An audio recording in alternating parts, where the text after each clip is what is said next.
오늘 본문의 이 내용은 어떤 예수님의 에피소드 가운데 있는 본문이냐 하면요, 예수님의 부활 직후에, 예수님의 부활 직후에 있었던 그러한 이야기입니다. 예수님은 12제자가 있지만 그 외에 70여 제자가 더 있는 걸로 알고 있고, 또 예수님을 추종하면서 말씀을 긴밀히 들었던 또 한 500여門徒가 또 있는 것으로 추정됩니다. 핵심 멤버가 한 12명이 되고, 그 외에는 더 많은 예수님의 제자 또 문화생들이 있는 걸로 그렇게 추측을 할 수가 있는 것이죠. 그 가운데 글로바라고 하는 사람이 있었는데, 예수님께서 부활하신 그 사건을 알지 못하고 어마어마한 실망과 좌절을 느끼면서 터벅터벅 엠마오라고 하는 지역으로 내려가고 있는 중입니다. 예수 안에 생명이 있고 예수 안에서 죽음을 극복하는 권세가 있고 실패와 절망을 전환시킬 수 있는 에너지가 있다는 것을 우리 크리스천이 발견하지 못하면 삶의 여러 단계 가운데서 곤고하고 좌절할 수가 있어요. 예나 지금이나 똑같습니다. 이 글로벌을 비롯한 이 두 제자가 예수의 부활을 알지 못하고서 터벅터벅 고향 땅을 향해 가는 겁니다. 입장 바꿔 생각해 보겠습니다. 예수의 제자 중에서 아버지 버리고 자기의 생업 버리고 요즘으로 말하면 어선한 척 있는 것이 중소기업인데, 사실 한국 사회도 그렇죠.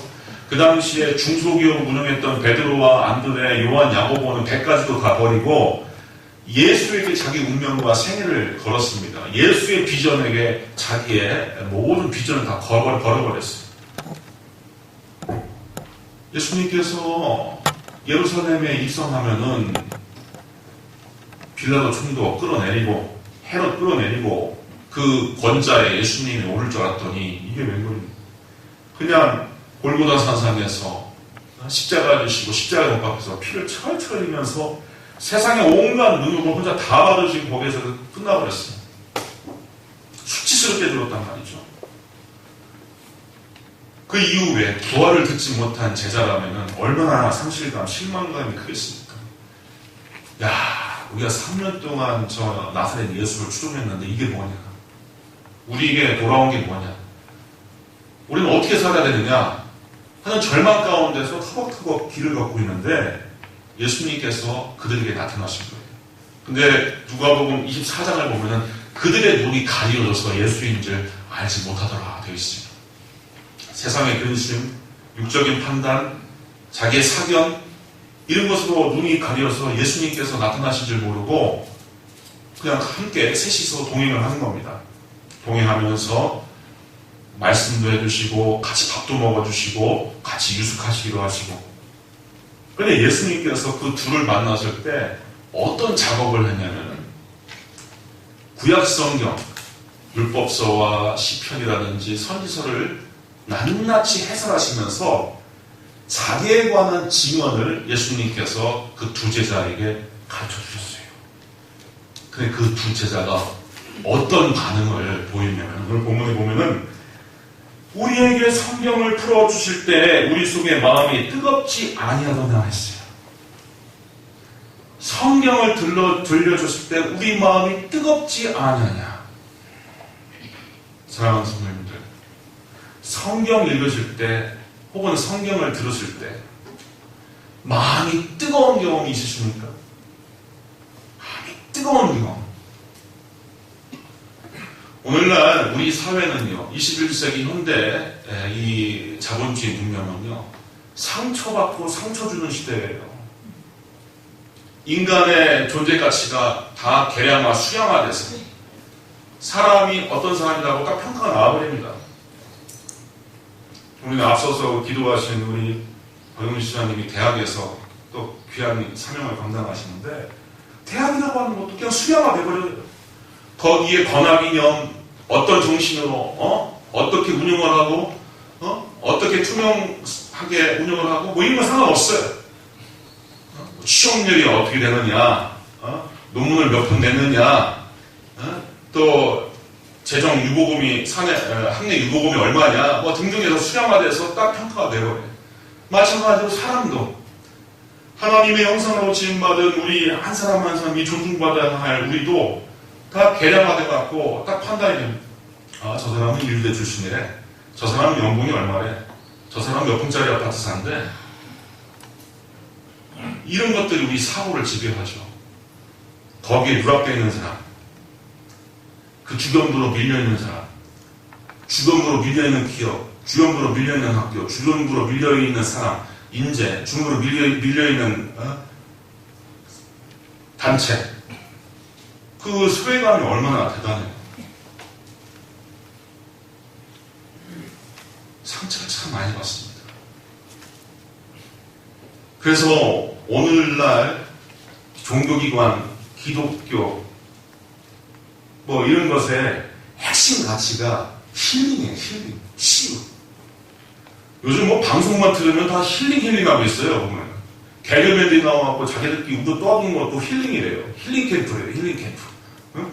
그러면서 자기 뭐 속사정, 과거사 이야기 막 꺼내면서 자기들끼리 울고 웃고 하면서 1시간 채우는데 그걸 또 힐링 캠프라고 해갖고 내놓고 있어요. 중요합니다. 왜 중요하냐? 힐링, 치유가 오늘날 시대에 화두예요. 화두. 너무나 많은 사람이 다 상처받고 있습니다. 너무나 많은 사람이 상처를 주고 있고요. 그래서 요즘 뭐 상담치료, 미술치료, 음악치료, 명상치료, 뭐 춤요법, 아로마 테라피, 향기요법 뭐 이런 것들이 막 범람하지요. 그 중에 독서치료가 있어요. 독서치료. 책을 읽다가 자기의 꿈과 자기의 슬픔, 인생의 애환을 독서 중에 만나요.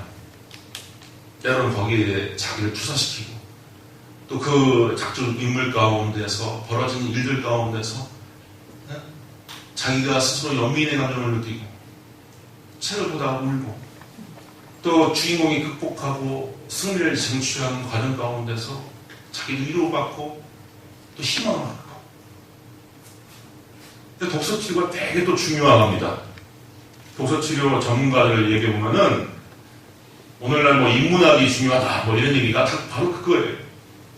독서 가운데서 사람들이 위로를 받고 치유를 받고 희망을 얻기 때문에 그렇습니다.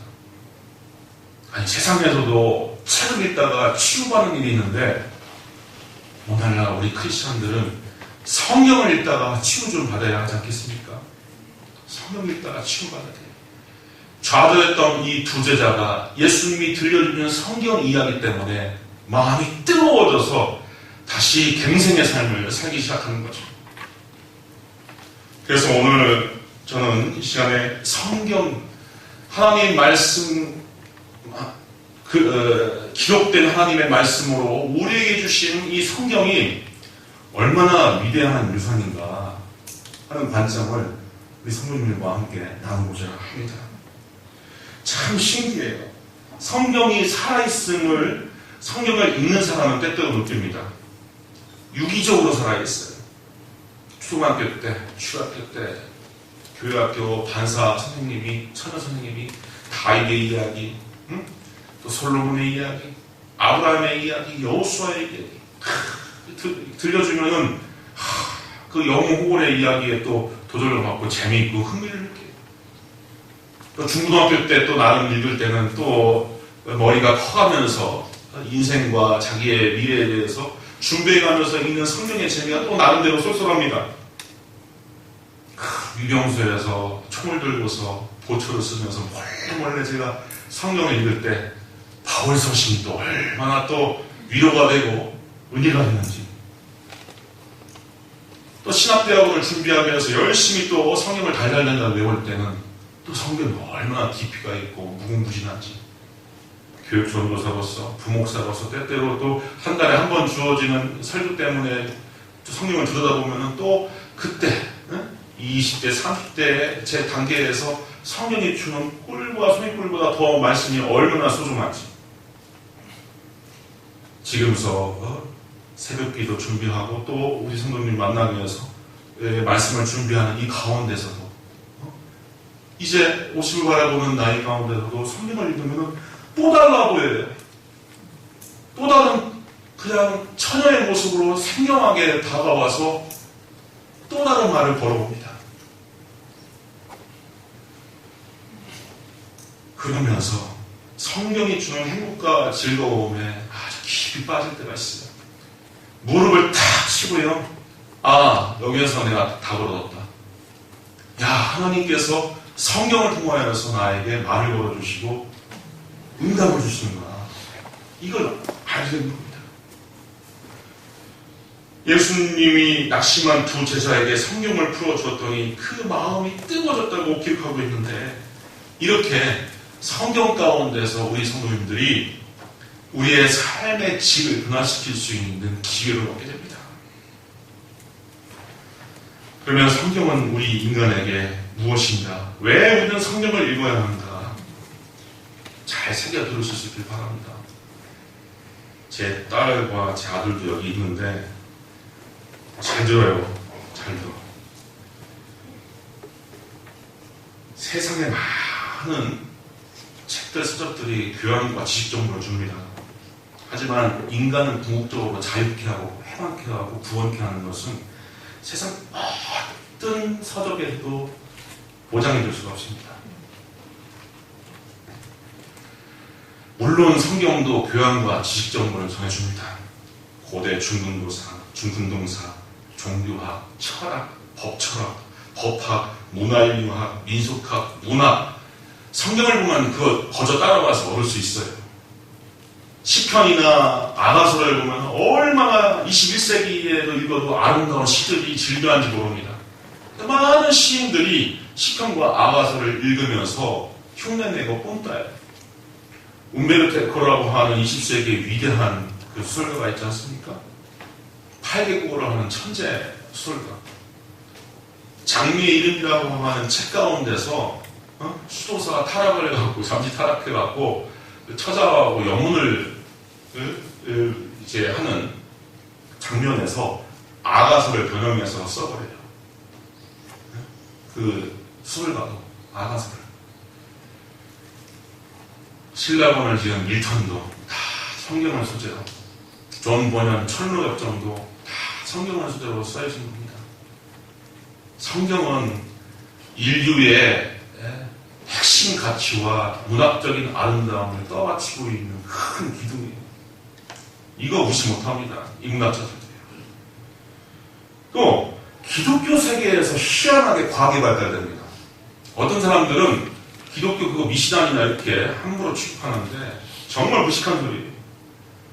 근대의 많은 수학자와 과학자들이 크리스찬이었어요. 파스칼, 라이프니츠, 뉴턴, 이 수학자, 과학자들이 다 크리스찬이었어요.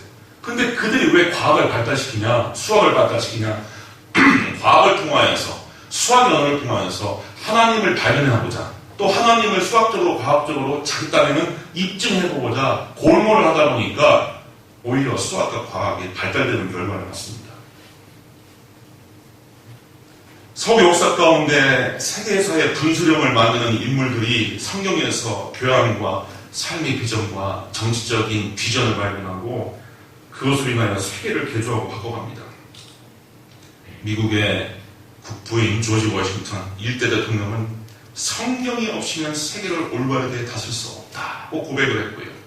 16대 대통령인 에이브러함 링컨은 이 책이 없으면 우리는 옳고 그름을 분별할 수 없을 것이다. 내가 믿기로는 성경은 하나님께서 인간에게 주신 최대의 선물이다 하고 있고요. 32대 루즈벨트는 성경은 힘의 셈이다, 능력의 셈이다. 성경을 깊이 연구하는 것이 모든 사람의 교양교육이 된다 하고 있습니다. 2차 세계대전을 승리로 이끈 윈스턴 처칠을 영국 수상은 우리는 확신을 가지고 성경이라고 하는 굳건한 반석을 의지한다 했고, 더글러스 메가더 장군은 나는 아무리 피곤해도 성경을 읽지 않고는 밤을 보내거나 잠을 잔 적이 없다라고 고백을 하고 있습니다. 성경 가운데서 세계사의 아름다운 하나님의 선한 영향력을 발휘한 이 세계사적 인물들이 다 성경을 통하여서 그러한 위협을 이룰 수가 있었던 겁니다. 제가 이 마산 지역으로 공직하고 부임한 이후에 제 개인적인 취미가 역사 공부이기도 해서 경남 지역 그 교회사나 경남 지역 역사들을 이렇게 때때로 찾아서 보는데 창신학교에 아주 재미난 역사가 있습니다. 잘 모르시는 분도 많을 거예요. 그래서 제가 구체적으로 그 사료를 좀 봤으면 하는데 이쪽 지역의 향토 사학자나 재학 지식인들이 여러 이구동성으로 그걸 자꾸 얘기를 해요. 졸업하신 분은 아닌 것 같습니다. 제가 초대 문교부 장관했던 안우상 씨와 의열단을 창립했던 김원봉 씨가 창신학교 출신입니다. 제가 그 밴드에 제가 그 자료를 스크랩한 자료를 일부러 올린 겁니다. 이따 가서 확인하시라고. 근데 이 두 사람이 극단적으로 거꾸로 간 사람이에요. 밀양 출신인 이 김원봉이라고 하는 사람은 독립운동을 했고요. 무적투쟁을 했고 의열단이라고 하는 무정부주의 운동을 했던 사람이에요. 이 사람이 사회주의자입니다. 그래서 나중에 분단이 된 이후에 북한으로 가서 요직에 앉아있다가 그 자기들 내문에 의해서 김일성한테 숙청돼서 수용소로 가서 청산가리를 먹고서 자살을 했어요. 근데 일제시대 때 당시에 일제가 가장 많은 뭐죠? 랜섬 무슨 현상금을 걸었던 가장 많은 돈을 벌었던 사람이 김원봉이었어요. 밀양 출신. 만약에 그가 기독교적인 가치와 성경을 알고서 기독교적인 비전을 가지고서 민족을 위해서 희생하고 헌신해서 얼마나 좋았을까. 호주 선교사님들이 가르치는 이 창신의 교정에서 기독교적인 가치와 성경을 알고서 그 위협을 이뤘으면 얼마나 본인도 행복하고 나라도 유익했을까라고 생각이 드는 거예요. 또 안호상이라고 하는 분은요, 이분은 의령 사람이에요. 김원봉은 1898년 분이고 안호상은 1904년 분이에요. 그때 태생하신 분인데 젊은 날 독일 가고 철학을 공부를 하는데 하필 나치즘이 극렬한 그 사회적 한가운데서 팽창적 민족주의, 국가 제국주의를 배워왔어요. 그리고 우리나라의 모든 문교부 장관, 교육부 장관 중에서 유일하게 단군을 신으로 추앙하는 사람이 되어있습니다. 개천들을 그 사람이 만든 거예요.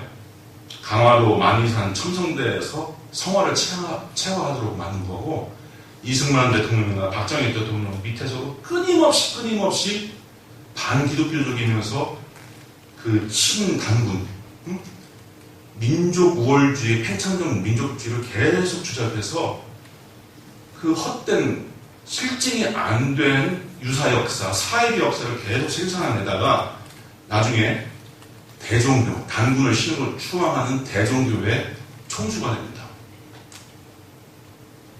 그리고 단군상을 건립하게끔 만들고 지금 대략 한 300~400개의 단군상이 학교나 공립기관에 지금 세워져 있는데 다 그 사람의 영향력 안에 이루어진 거예요. 참, 이거 너무 재밌다. 제가 생각을 했어요. 여기 정말 인물 많이 나오는 곳이다. 주기철 목사님도, 손혜원 목사님도 나오지만 참 근대사에서 너무나 흥미로운 인물들이 이 지역에서 나왔고 또 창신학원을 학교를 거쳐갔다는 사실이 너무나 재밌는 겁니다. 그런데 너무나 안타까운 거예요. 예수님을 똑바로 믿었으면 얼마나 좋았을까라고 하는 생각을 해봅니다. 성경을 읽으면 지혜와 인격이 수양됩니다. 세상을 보는 시각이 달라져요. 지난주 여권의 한 유명 정치인이 스스로 생을 마감했습니다. 사회개혁을 부르짖는 소위 진보 진영의 인사들이 자꾸 보이는 패착을 우리에게 보여요. 나는 정의롭고 너는 불의하다. 우리는 옳고 너희는 틀렸다라고 하는 태도를 지닌 사람들이 자기의 윤리적인 약점, 정치적인 약점이 드러나니까 자가당착에 헤어날 수가 없어서 스스로 목숨을 끊습니다. 제 마음에 떠오르는 성경 구절이 뭐냐면은 우리 예수님께서 말씀하신 바 비판을 받지 아니하려고는 비판하지 말라. 너희가 비판하는 그 비판으로 너희가 비판을 받을 것이요 너희가 헤아리는 그 헤아림으로 너희가 헤아림을 받을 것이니라. 어찌하여 형제의 눈 속에 있는 티는 보고 내 눈 속에 있는 들보는 깨닫지 못하느냐. 보라, 내 눈 속에 들보가 있는데 어찌하여 형제에게 말하기를 나로 내 눈 속에 있는 티를 빼게 하겠느냐. 외식하는 자여, 먼저 내 눈 속에서 들보를 빼와라. 그 후에 밝히 보고 형제의 눈 속에서 티를 빼리라. 자꾸 시스템이 잘못됐다, 니들이 잘못됐다, 니들이 잘못됐다, 한평생 그렇게 살아온 사람들이 결국 자기도 유약한 인간이고 죄 많은 인간이라고 하는 그 실존이 나나지 드러나니까 구제받지 못하고 용서받지 못하고 스스로 그냥 큰 일들을 벌이는 겁니다.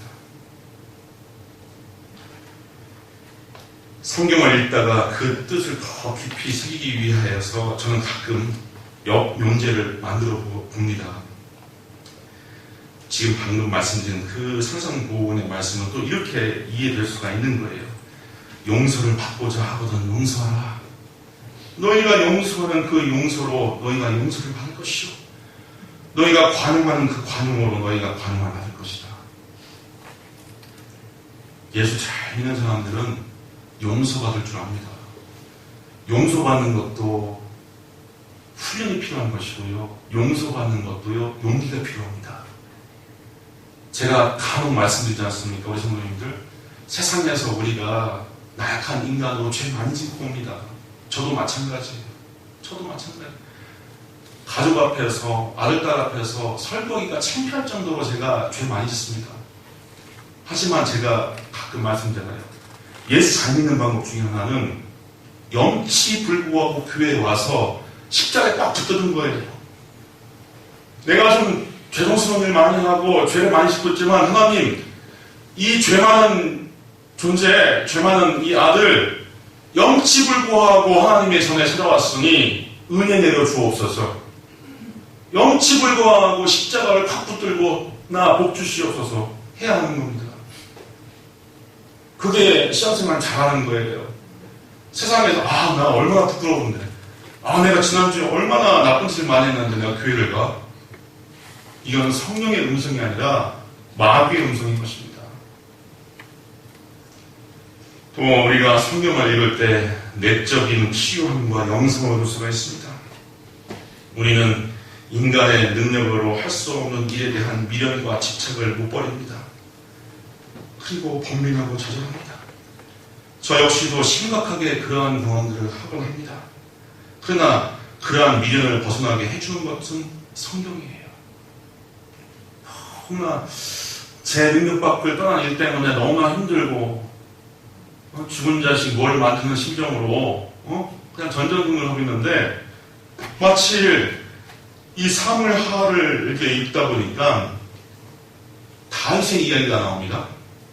다윗이 자기 수하의 장수 우리아라고 하는 장군의 부인 바세바와 스캔들을 일으켜서 나아간 선지자한테 엄청 책망을 받죠.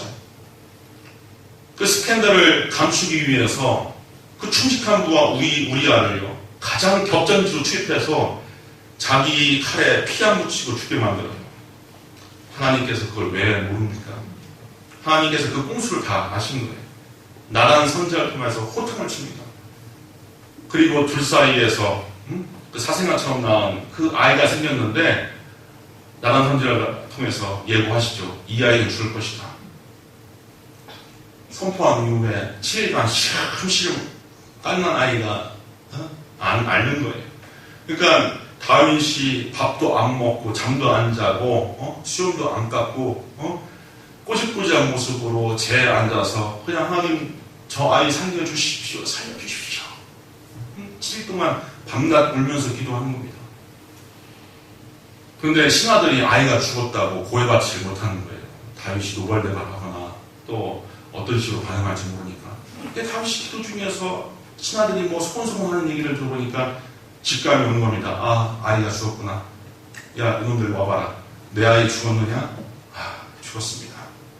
그러니까 다윗이 벌떡 일어나더니 세수를 하고 몸을 단정하고 머리에 향유를 붓고 딱 권자에 올라가는 거예요. 옷을 싹 갈아입고. 신하들이 깜짝 놀랍니다. 이때 다윗이 뭐라고 얘기했냐? 아이가 살아있을 때는 내가 금식하고 운 것은 혹시 여호와께서 나를 불쌍히 여기사 아이를 살려줄지 누가 알까 생각했지만 지금은 죽었으니 내가 어찌 금식하랴? 내가 다시 돌아오게 할 수 있겠느냐?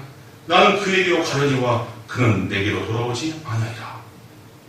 하지만 싹 금을 거버립니다. 그래서 야, 역시 위는 다르다. 그래서 제가 위로받았어요. 그렇지. 하나님의 정권에 달려있는 것을 내가 어찌할 수 있으랴. 이런 힘과 이런 위로가 이렇게 다시 일어날 수 있는 그런 능력이 어디서 옵니까? 성경을 읽을 때 오는 것입니다. 성경에서 가장 중요한 것은 예수를 발견하는 겁니다. 예수는 하나님께서 인간의 모든 문제를 풀라고 만들어주신 마스터 키예요. 모든 문제의 해답, 모든 문제의 열쇠가 예수입니다. 죽음의 권세에서 벗어나는 것, 예수. 죄의 문제를 해결할 수 있게 하는 것, 예수. 예수 그리스도를 너희가 알거냐? 그가 부유하신 자로서 가난케 되시면 그의 가난함으로 너희를 부유케 하시니라. 우리가 가난해서 해방되는 것도 예수. 그가 찔린 우리 허물 때문이요, 그가 상한 우리 죄악 때문이라. 그가 징계를 받음으로 우리가 평을 누리고 그가 채찍이 맞음으로 우리가 남을 받았도다. 우리가 질병과 질고에서 해방되는 것, 예수. 다 예수. 이 국가적인 어려움도 다 예수로 돌아가야 됩니다. 위정자들이 교회에 이상하게 탄압하려고 하지 말고 1.5%밖에 안 돼요. 교회 안에서 전염률이 지금. 근데 이따 광고를 드리겠지만 왜 QR 명부를 작성해서 전자적으로 지방자치기관에다가 왜 교회 출입하는 사람들을 보고하라고 만드느냐 이해가 안 됩니다. 이게 1984년이라고 하는 조지 오웨의 작품, 거기에 나오는 거 빅브라더예요. 빅브라더. 국가가 필요 이상 그 기능을 강화하면서 이 민초들과 우리 시민들의 일거수일투족을 다 들여다보고 장악하려고 하는 것은 대단히 이건 잘못된 정책입니다. 참 정말 너무 어려운 시대를 살고 있어요.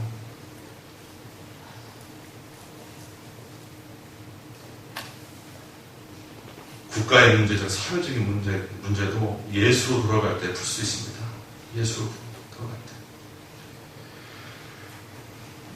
우리가 구약 성경을 읽을 때 예수님을 예비하는 단계 가운데 있다는 것을 알고서 조금 조심스럽게 읽을 필요는 있습니다. 왜냐하면 구약 성경은 예수님을 향해 가는 노상이 있기 때문에 완전한 계시가 없는 부분들이 더러 있습니다. 가령 매에 보면은 사람이 만일 그 이웃에게 상해를 입혔으면 그가 행한 대로 그에게 행할 것이니 상처에는 상처로 눈에는 눈으로 이에는 이로 갚을지라.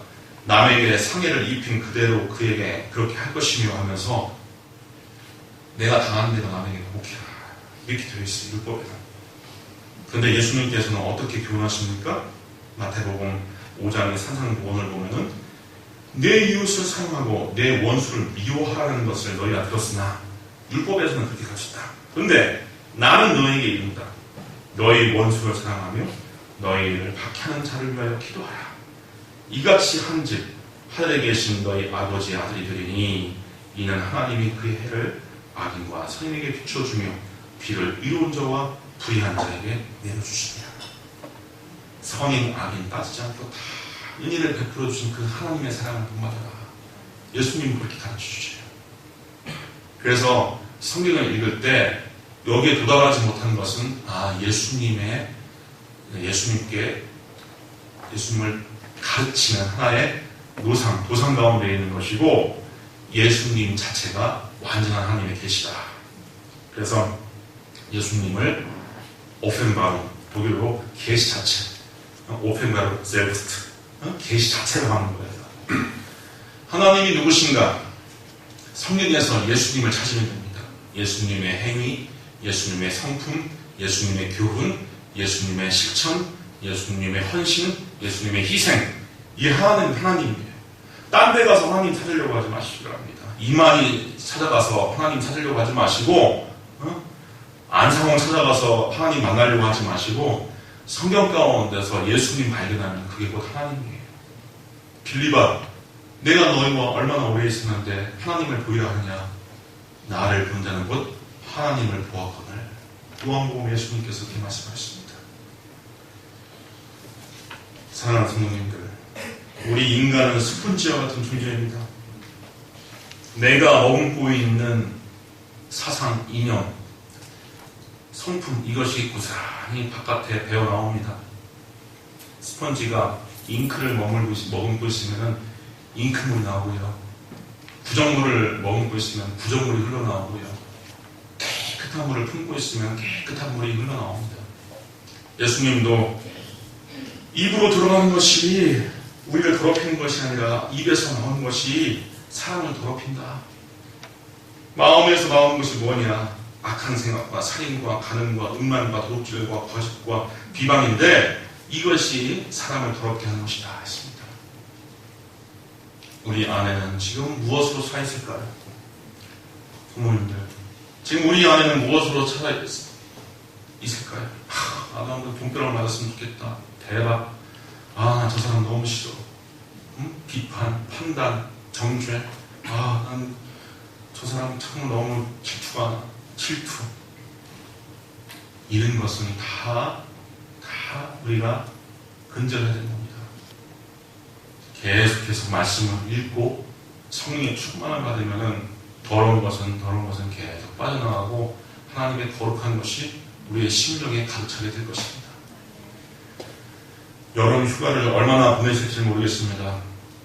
우리 성도님들이 이 여름에 외출도 자제해야 될 수밖에 없는 상황이지만 조용히 선풍기 틀어놓으시고 성경을 깊이 읽으시면서 성경이 살아있다는 것, 하나님께서 성경을 통하여서 예수님을 증언한다는 것, 성경을 통하여서 우리를 유로하시기를 원하신다는 것, 성경을 통하여서 하나님께서 갈 길을 밝혀주신다는 것을 체험하셔서 이번 여름이 우리 성도님들의 신앙의 업그레이드에 좋은 기회가 되기를 주님의 이름으로 축원드립니다. 기도하겠습니다. 은혜로우신 아버지 하나님, 지치고 공고한 우리 생애 가운데 또한 하나님의 말씀을 통하여서 위로하여 주시고 새 눈을 떠주게 하시니 감사합니다. 아버지 하나님, 우리는 미련한 존재입니다. 하나님께서 지시하시고 가르쳐 주시지 않으면 우리가 자충우돌하며 방황할 수밖에 없는 존재들입니다. 하지만 말씀을 주셨사오니 이 말씀 가운데서 지혜를 얻게 도와주시고 능력을 얻게 하셔서 성령과 말씀과 동행하면서 하나님의 영광을 드러내는 우리 모든 성도님들 되게 하여 주시옵소서. 예수님의 이름으로 기도하옵나이다. 아멘.